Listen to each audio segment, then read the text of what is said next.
j'ai un jeune garçon brillant qui vient me voir, c'était la première fois, et c'est la première fois, et qui est très très énervé, très très angoissé. Et il me dit, voilà, j'espère que vous n'allez pas rire, mais j'ai un vrai problème parce que j'y pense tous les jours, toute la nuit, j'en dors plus. J'ai une belle situation, mais voilà, je ne fais pas partie des élus et j'ai très peu d'années pour atteindre le sommet. Et ça m'angoisse, j'ai peur de ne pas y arriver. Alors je me dis, c'est quoi un élu? Est-ce que c'est un élu religieux? Est-ce que c'est un élu... Ah, il me dit non, non, pas religieux. Je dis, ben, peut-être que vous êtes juif, je connais le peuple élu, ou peut-être que vous êtes dans une... Il y a plein de religions différentes qui ont des idées qu'il y a des élus. Hein.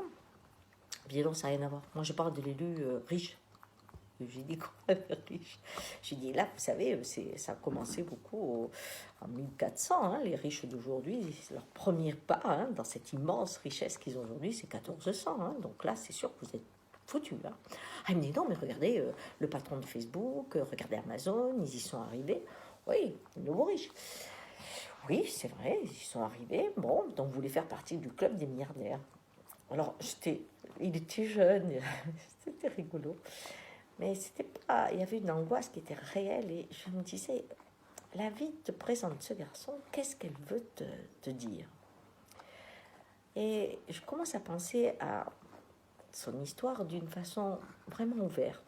Et je lui dis, quel a été le déclic pour vous de cette peur? Qu'est-ce que vous avez entendu ou qu'est-ce que vous avez vu qui a attiré votre attention et qui vous a fait dire, c'est vrai, c'est ça. Il faut que je fasse partie de l'élite pour être sûr de quoi, en fait? Et il me dit, mais de survivre, tout simplement. Mais je lui dis, survivre, vous savez, on va tous mourir. Vous n'allez pas avoir l'immortalité, même s'il y en a un encore dans cette équipe-là qui y croit. Mais je dis, normalement, on meurt. Hein. Il me dit, non, mais avec ce qui arrive, vous comprenez, là, le changement climatique, ça va être l'horreur, l'horreur, l'horreur. Et là, c'est prévu. Il n'y a que les riches qui s'en sortent. Je dis, vous avez lu ça chez Nostradamus? Il me dit, non, non, non. C'est du sérieux, vous savez, je ne suis pas dans ces trucs-là, je suis pas religieux, je ne suis pas spirituel, je ne crois pas au médium, je ne crois pas à tout ça. Je dis, oh bah, vous êtes quand même venu à moi. Non, j'aime bien vos vidéos parce que c'est du bon sens. Bon. Alors il me dit non, et j'ai écouté la sociologue. Pinson et Chabot, je les ai écoutés, mais j'écoutais elle surtout. Et elle l'a dit, c'était très très clair, elle a fait les études. Je dis alors qu'est-ce qu'elle a dit? Parce que je n'ai pas tout écouté d'elle. Elle dit que c'était la guerre des riches contre les pauvres.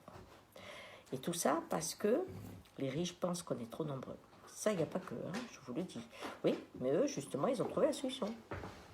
Ils disent aux politiques de rien faire pour le climat, afin qu'il y ait cette épidémie, cette énorme violence, tous ces traumatismes climatiques qui entraînent des inondations et tout le reste, et la population va peu à peu devenir beaucoup plus légère. Et comme la technologie a énormément avancé, ils ont beaucoup moins besoin de cette masse de main-d'œuvre. Ils savent fabriquer de l'argent sans le travail. Donc là, ils construisent des bunkers énormes. Vous savez que le patron de Facebook, il a acheté une île. Il a viré tous les habitants, il y a mis sa famille, il a mis 27 hectares de potager jusqu'à ça, mais il a créé un bunker de fou. Et il n'y a pas que lui. Tous les élus sont en train de créer des endroits où ils vont s'enterrer comme une graine, vous savez, dans le sable qui peut rester longtemps avant qu'il y ait de l'eau. Eh bien, eux, ils pensent qu'ils doivent traverser et sauver l'humanité dans leur grande bulle. Wow. Je lui dis, franchement, ce scénario, il tient la route, quoi. Il est cohérent, vous devriez écrire, mais... Ah, il me dit, vous vous moquez de moi, là? Non, pas du tout. J'ai dit, je pense que c'est un scénario et qu'au plus haut niveau, il y en a qui y pensent. C'est vrai. Mais j'aime beaucoup cette histoire d'avoir un bunker qui soit une graine enterrée dans le sable et qu'on laisse passer quelques centaines d'années, boum, ça refleurit. Je trouve que c'est super. Mais je dis, vous voyez, il y a une chose, c'est que vous pensez qu'il y a les hommes et le monde extérieur. Or, on fait partie d'un tout. Là, je sentais qu'il m'écoutait peu. Je lui dis, je vais vous donner un exemple. Vous trouvez que la Chine est puissante? Ah oui. Bon, en ce moment, elle a des problèmes, mais ah oui. Je lui dis, souvenez-vous, il y a quelques semaines, elle fêtait ses 70 ans. On a eu un défilé géant. Les avions, les bombes, le nombre de militaires. Elle disait, je suis le number one. Je vais mettre le monde à ma botte, par la force. Mais aussi, quand vous regardez ces immeubles qu'elle a fait pousser en 40 ans, l'avance qu'elle a pris en si peu d'années, vous dites, waouh, ça, c'est quand même un pays élu, non? Et Oui, je lui dis, il n'était pas élu. En 40 ans, il devient un pays élu. Oui, donc si vous pensez que vous n'avez pas beaucoup de temps, à l'échelle d'un pays, on est déjà arrivé à le faire en 40 ans. Au niveau d'un homme, là, si on prend Amazon, il n'a pas fait en 40 ans. Hein. Alors il commence à se calmer, à respirer un peu plus. Et je lui dis, mais voyez, vous regardez la puissance. La puissance avec les bunkers, avec les armées pour un pays, ou les grands immeubles. Moi, je regarde le coronavirus. Vous voyez, cette petite chauve-souris qu'on aurait dû foutre la paix parce que c'est un animal sauvage et qu'à part nos fadolis d'idées qu'on a dans la tête et qu'on fait souffrir des animaux pour des histoires de conviction, eh bien, ce petit animal sauvage bloque tout le système. Pékin est désert, les gens sont enfermés comme des prisonniers.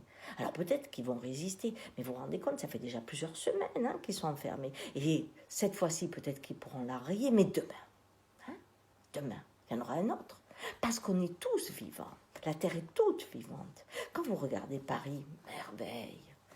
Tout le monde est propre, on astique, les grands hôtels, tout est propre, avec beau, avec des draps, avec des choses magnifiques. Oui, mais la punaise de lit, on ne peut plus l'enlever. On ne peut plus. Aucun des pesticides ne marche. Il faut la mettre à la chaleur. Donc il faut la récupérer à la main, avec des chiens dressés pour ça, bien sûr. Mais regardez notre impuissance. Vous êtes dans un 4 étoiles, dans un palace. Les punaises de lit, on ne peut pas les tuer. Et c'est que je crois que vous avez une idée de la suite avec la construction du monde où l'homme est tout puissant et qu'il est face aux éléments. Moi, je crois qu'on fait partie de l'ensemble du monde vivant et qu'actuellement, il y a une danse. Il y a une espèce qui a pris plus de place que les autres et il ne faut pas croire que les autres sont complètement dénués aussi d'envie d'exister. Alors j'ai confiance, j'ai vraiment confiance. Je crois qu'on a peut-être la chance aujourd'hui de sortir de l'élu pour faire partie du monde. Et ça serait le vrai bonheur. Car quand le monde cessera d'être un objet et qu'il deviendra vivant, alors ni riche ni pauvre que des enfants de la terre. Il n'était pas convaincu, mais il me dit, j'aime bien l'histoire du coronavirus. J'ai dit oui. Alors si vous n'êtes pas un milliardaire, devenez une punaise et vous ferez sauter le monde. Allez, ciao.